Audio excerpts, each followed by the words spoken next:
RCB ಭರ್ಜರಿ ಗೆಲುವನ್ನ ದಾಖಲಿಸಿದೆ. ಪಂಜಾಬ್ ವಿರುದ್ಧ 8 ವಿಕೆಟ್ಗಳ ಜಯವನ್ನ ಬಾರಿಸಿದೆ ಆರ್ಸಿಬಿ.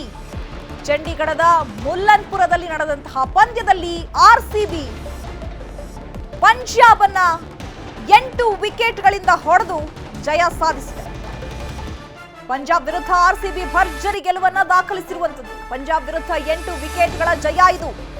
ಚಂಡೀಗಢದ ಮುಲ್ಲನ್ಪುರದಲ್ಲಿ ನಡೆದಂತಹ ಪಂದ್ಯದಲ್ಲಿ ಆರ್ಸಿಬಿ ಈಗ ಐಪಿಎಲ್ ಫೈನಲ್ ಪಂದ್ಯಕ್ಕೆ ಲಗ್ಗೆ ಇಟ್ಟಿದೆ.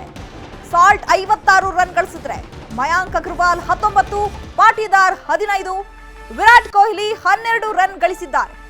9 ವರ್ಷಗಳ ಬಳಿಕ ಫೈನಲ್ ಪ್ರವೇಶಿಸಿದ ಆರ್ಸಿಬಿ ಈ ಒಂದು ದಿನಕ್ಕೆ ಇಡೀ ಕರ್ನಾಟಕ ಅಲ್ಲ, ಇಡೀ ದೇಶವೇ ಕಾಯ್ತಾ ಇತ್ತು. ಆರ್ಸಿಬಿ ಫೈನಲ್ ಹೋಗಬೇಕು, ಅದರಲ್ಲೂ ಫೈನಲ್ ಕಪ್ ಗೆದ್ದು ಈ ಸಲ ಕಪ್ ನಮ್ದೇ ಅನ್ನುವಂತಹ ಡೈಲಾಗ್ ಹೇಳಬೇಕು ಅಂತ ಹೇಳಿ ಸಾಕಷ್ಟು ಅಭಿಮಾನಿಗಳು ಕೂಡ ಕಾತರದಿಂದ ಕಾಯ್ತಿದ್ದಾರೆ.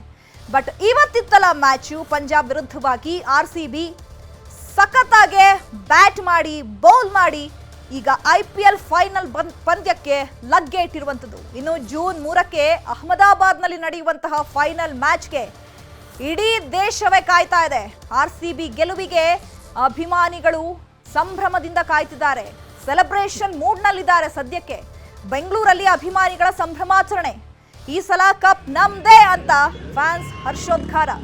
ಇನ್ನು ಜೂನ್ 3ಕ್ಕೆ ಅಹಮದಾಬಾದ್ನಲ್ಲಿ ಫೈನಲ್ ಮ್ಯಾಚ್ ನಡೆಯುತ್ತೆ.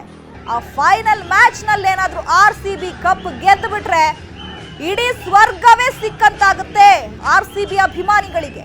ಯಾಕಂದ್ರೆ 4ನೇ ಬಾರಿ ಈಗ ಫೈನಲ್ ಪ್ರವೇಶ ಮಾಡ್ತಾ ಇರುವಂತದ್ದು. 2009ರಲ್ಲಿ ಫೈನಲ್ ಪ್ರವೇಶ ಮಾಡಿತ್ತು, 2011ರಲ್ಲಿ ಫೈನಲ್ ಪ್ರವೇಶ ಆಗಿತ್ತು.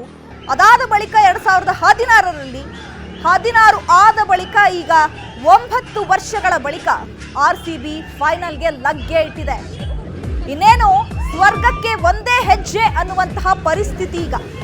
ಎಲ್ಲ ಆರ್ಸಿಬಿ ಅಭಿಮಾನಿಗಳು ಈಗ ಸಖತ್ ಕುಣಿದು ಕುಪ್ಪಳಿಸ್ತಾ ಇದ್ದಾರೆ. ಈ ಫೈನಲ್ ಪ್ರವೇಶ ಮಾಡಿದ್ದೆ ಆರ್ಸಿಬಿಗೆ ಸಿಕ್ಕಿರುವಂತಹ ದೊಡ್ಡ ಜಯ ಅಂತಾನೆ ಹೇಳ್ಬೋದು. ಅದರಲ್ಲೂ ಕಪ್ ಸಿಕ್ಬಿಟ್ರಂತೂ ಮುಗ್ದೇ ಹೋಯ್ತು ಆರ್ಸಿಬಿ ಅಭಿಮಾನಿಗಳ ಹರ್ಷೋದ್ಗಾರ. ಯಾರು ಕೂಡ ತಡೆಯಕ್ಕಾಗೋದಿಲ್ಲ. ಆ ಮಟ್ಟಿಗೆ ಸೆಲೆಬ್ರೇಷನ್ ನಡೆಯುತ್ತೆ. ಜೂನ್ 3ಕ್ಕೆ ಅಹಮದಾಬಾದ್ನಲ್ಲಿ ನಡೆಯುವಂತಹ ಫೈನಲ್ ಮ್ಯಾಚ್ಗೆ ಈಗೆಲ್ಲರೂ ಕೂಡ ಕಣ್ಣರಳಿಸಿ ನೋಡೋದಕ್ಕೆ ಈಗಾಗಲೇ ಎಲ್ಲ ಸಿದ್ಧತೆಗಳು ಆಗ್ತಾ ಇದೆ.